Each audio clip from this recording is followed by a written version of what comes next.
Hey, what's up? I'm Mr. Chris, and I do stuff. And this is the pivotal Blackfly aircraft. And I actually had the pleasure of hanging out with these guys when they were shooting this a couple weekends ago in Tampa. And I put a video up, and shocker, the internet responded. So let's take a look at some of your questions. All right, can it drive on the road? No. However, it does break down into a 16-foot closed-in trailer, so you can't take it on the road with you. For example, this one is actually it's based out of Seattle, so you drove it across country for this. All right, Blackfly is the name of this guy's superhero he liked. He's a homeless crack addict who got bit by a fly.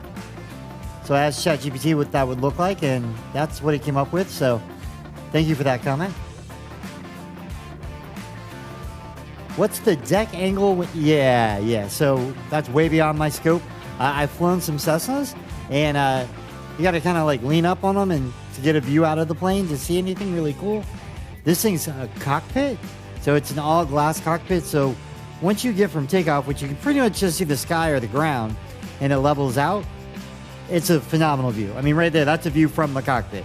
It's just beautiful. So the simulator actually does let you lean all the way back. And so I was leaned all the way back just like taking off and landing for real. And it didn't bother me at all. It was a little unsettling at first, but other than that. See, as cool as they are, I hope they never get approved. Bad news for you, they are already approved. They are an ultralight. Okay, you got a dumb friend that's got a drone. Actually, what I learned was that in the U.S., they're limited to 63 miles an hour. In Europe, they can actually go 80. So, yeah, as far as the U.S., they're ultralight class, so they're already kind of safely classified.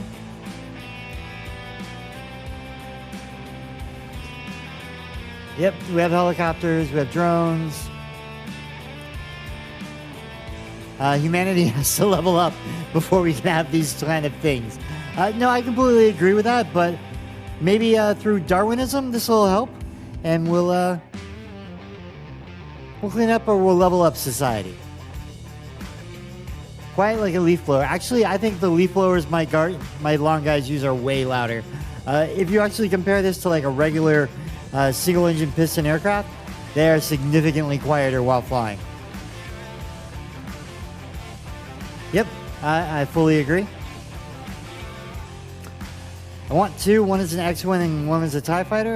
Well, if you get one and you live anywhere near Florida, we could try that out. Death Trap. And charged by a Cybertruck. A lot of hate on Cybertrucks. Y'all do not like the Teslas. I don't think it's a death trap. I mean, I've been flying drones for a while. My buddy's been flying them. He's probably got over 1,000 hours flying.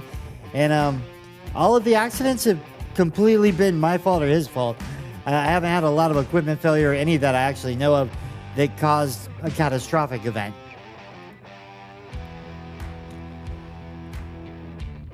It is a glorified drone, and that's part of why I'm cool with getting in it.